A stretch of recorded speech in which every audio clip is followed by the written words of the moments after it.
পশ্চিমবঙ্গে বিধানসভার দ্বিতীয় দফার ভোট গ্রহণ শেষ। বিভিন্ন কেন্দ্রে সহিংসতা ও কারচুপির অভিযোগ। মমতা শুভেন্দুর ভাগ্য পরীক্ষার ফল 4 মে। কূটনীতি থমকে যাওয়ায় ইরানকে ট্রাম্পের হুঁশিয়ারি। মার্কিন অবরোধ ভেঙে বন্দরে 52 ইরানি জাহাজ। 57 দিন পর খুলল তেহরান বিমানবন্দর। ওপেক ছেড়েই লাগামহীন তেল উৎপাদনে মনোযোগ আমিরাতের। বিশ্ব জ্বালানি বাজারে সৌদির একক আধিপত্যে বড় চ্যালেঞ্জ। স্বাগত গ্লোবাল টাইমে বিশ্বের নানা প্রান্তের খবর নিয়ে আপনাদের সঙ্গে আছি আমি মেহেরুন্নেসা মেঘলা। দেখছিলেন শিরোনামগুলো। নানা অনিয়ম অভিযোগের মধ্য দিয়ে শেষ হলো ভারতের বিধানসভা নির্বাচনের দ্বিতীয় দফার ভোট। প্রায় শেষ পর্যায়ের এই নির্বাচনে 7 জেলার 142 আসনে ভোট হয়। এর মধ্যেই ভবানীপুর পুরোদস্তুর লড়াইয়ের আভাস দিয়েছেন মমতা বন্দ্যোপাধ্যায় ও শুভেন্দু অধিকারী। এসেছে ভোট কারচুপি ও কেন্দ্রে সহিংসতার অভিযোগও। আইনশৃঙ্খলা পরিস্থিতির অবনতিতে প্রশ্ন উঠেছে 3.5 লাখ কেন্দ্রীয় বাহিনীর ভূমিকা নিয়েও। ভোট কেন্দ্র পরিদর্শনে প্রার্থীদের দৌড়ঝাঁপ। অনিয়ম নজরে আসতেই চটে যান ভারতীয় জনতা পার্টি বিজেপির নেতা শুভেন্দু অধিকারী। কেন্দ্রীয় বাহিনীকে সঙ্গে নিয়ে বিশৃঙ্খলাকারীদের ধাওয়া করেন তিনি।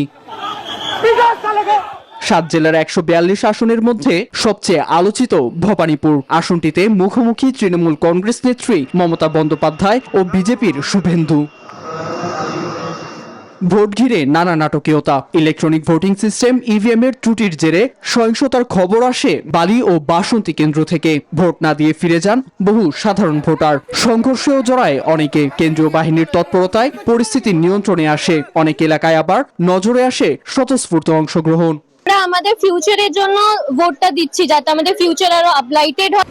ভোট ঘিরে মোতায়েন 3.5 লাখ সেনা। তবুও আছে এজেন্টদের উপর হামলা, হয়রানির অভিযোগ। আলোচনায় ডায়মন্ড হারবারের ফলতা। তৃণমূলের বিরুদ্ধে ভোট কারচুপির অভিযোগ তুলেছে বিজেপি। এতে কয়েকটি কেন্দ্রে ভোট স্থগিত ঘোষণা করে নির্বাচন কমিশন।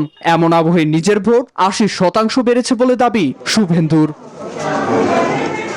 অন্যদিকে সকালে ভোট কেন্দ্র পরিদর্শনে যান মমতা। সেখানে তিনি অভিযোগ করে বলেন তার কেন্দ্র ভবানীপুরে 51,000 মানুষের নাম ভোটার তালিকা থেকে বাদ দেয়া হয়েছে, যাদের বেশিরভাগই বাংলা ভাষাভাষী, মুসলমান ও তৃণমূল সমর্থক। অনেকে আপিলের সুযোগ পেলেও আদালতের রায় না আসায় মেলেনি ভোট দেওয়ার সুযোগ। আমরা চাই ভোটটা শান্তিতে হোক, মানুষের অধিকার প্রয়োগ করতে দেওয়া হবে। দক্ষিণ ও পশ্চিম কলকাতায় ভোট দিয়েছেন তারকা প্রার্থী ও ভোটাররা। কেন্দ্রে নজরে আসে রঞ্জিত মল্লিক, দেবসহ ওপার বাংলার জনপ্রিয় তারকাদের। ভোট শেষে পশ্চিমবঙ্গ বিধানসভা নির্বাচনের ফলাফল জানানো হবে 4 মে। নীরব দাস, নিউজ 24। এইমাত্র শেষ হলো দ্বিতীয় দফার ভোট। পশ্চিমবঙ্গের বিধানসভা নির্বাচন নিয়ে সর্বশেষ খবর জানিয়েছেন সহকর্মী ভাস্কর সর্দার। দেখো, পশ্চিমবঙ্গের রোদ বৃষ্টির মধ্যে কিন্তু গণতান্ত্রিক উৎসব চলছে। আর সেই গণতান্ত্রিক উৎসবে মানুষ স্বতঃস্ফূর্ত ভাবে ভোট দিচ্ছে, তেমনি ভাবে রাজনৈতিক উত্তেজনাও রয়েছে।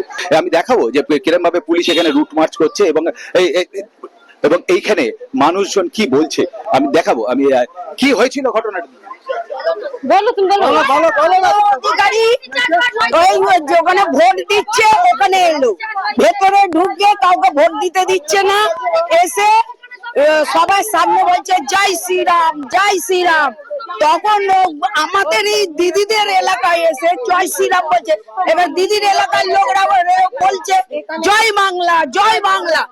চাপা উত্তেজনা বিরাজ করছে। যেমনটা বলছিলাম, এরকম রাজনৈতিক উত্তেজনা ছাড়া দু একটি ঘটনা যেখানে 2-4 জন ভুয়ো ভোটার ধরা পড়েছে পশ্চিমবঙ্গে।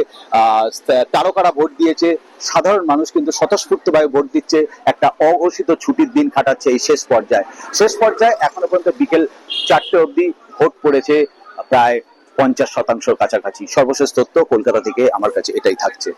পারমাণবিক চুক্তি করতে ইরানকে আরো স্মার্ট হতে হবে। ট্রুথ সোশ্যালে এক পোস্টে এমন দাবি করেন মার্কিন প্রেসিডেন্ট ডোনাল্ড ট্রাম্প। এ সময় হুঁশিয়ারি দিয়ে তিনি বলেন ভদ্র সাজার দিন শেষ, তবে সংকট মোকাবেলায় পূর্ণ প্রস্তুতি রয়েছে বলে জানিয়েছে ইরান।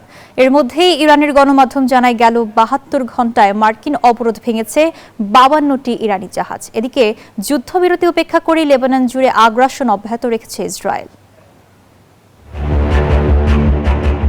কালো চশমা পরে রাইফেল হাতে হাজির মার্কিন প্রেসিডেন্ট ডোনাল্ড ট্রাম্প। নিজ সামাজিক যোগাযোগ মাধ্যম ট্রুথ সোশ্যালে এমন এক ছবি পোস্ট করে ক্যাপশনে লিখেছেন ভদ্র সাজার দিন শেষ। সেই সঙ্গে ইরানকে কড়া হুঁশিয়ারি দিয়ে দাবি করেছেন পারমাণবিক চুক্তিতে যেতে হলে তেহরানকে আরো স্মার্ট হতে হবে। ট্রাম্পের এমন হুমকির পাল্টা জবাব দিয়েছে তেহরানও। সংকট মোকাবিলায় পূর্ণ প্রস্তুতি রয়েছে বলে জানান দেশটির সেনাবাহিনীর মুখপাত্র ব্রিগেডিয়ার জেনারেল মোহাম্মদ আকরামিনিয়া। به دلیل اینکه اعتمادی وجود نداره به পরিস্থিতি এখনো যুদ্ধকালীন এবং তাদের কড়া নজরদারি অব্যাহত আছে। শত্রুপক্ষ কোনো দুঃসাহস দেখালে রণক্ষেত্রে সম্পূর্ণ নতুন সমরাস্ত্র দিয়ে চরম জবাব দেয়া হবে। روز کنیم بانک اهداف رو به روز کنیم এদিকে হরমুজ প্রণালীতে অবরোধ সফল। মার্কিন এমন দাবির মধ্যে গেল ৭২ ঘন্টায় অন্তত ৫২টি তেহরানের জাহাজ অবরোধ ভেঙেছে বলে জানিয়েছে দেশটির রাষ্ট্রীয় গণমাধ্যম। এছাড়া ৫৭ দিন পর সচল হয়েছে ইরানের প্রধান বিমানবন্দর। এর মধ্যে ছায়া ব্যাংকিং এর মাধ্যমে অবৈধ লেনদেনের দায়ে ইরানের ৩৫ ব্যক্তি ও প্রতিষ্ঠানের বিরুদ্ধে নতুন নিষেধাজ্ঞা দিয়েছে মার্কিন অর্থ বিভাগ। এছাড়া হরমুজ প্রণালীকে রাজনৈতিক হাতিয়ার হিসেবে ব্যবহারের তীব্র নিন্দা জানিয়েছে কাতার।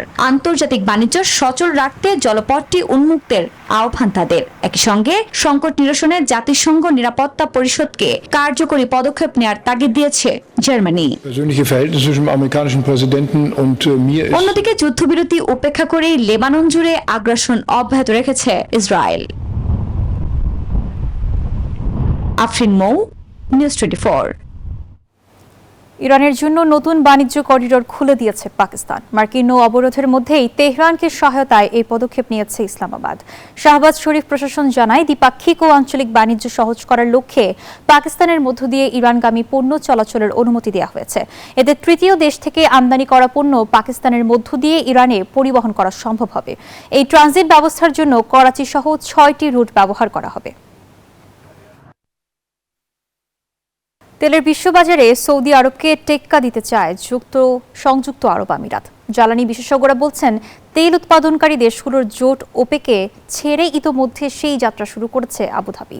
এখন উৎপাদন বাড়িয়ে আধিপত্য বিস্তারে কোনো কমতি রাখতে চায় না মধ্যপ্রাচ্যের এই মার্কিন মিত্রদেশ। হরমুজ প্রণালীতে উত্তেজনা ও ইরান যুদ্ধের জেরে বিশ্ববাজারে তেলের সরবরাহ কমেছে, বেড়েছে দামও। এমন অস্থিরতার মধ্যেই তেল উৎপাদনকারী দেশগুলোর জোট ওপেক ও ওপেক প্লাস ছাড়ছে সংযুক্ত আরব আমিরাত। এর পেছনে কি কারণ আছে তা নিয়ে রয়েছে জল্পনা কল্পনা।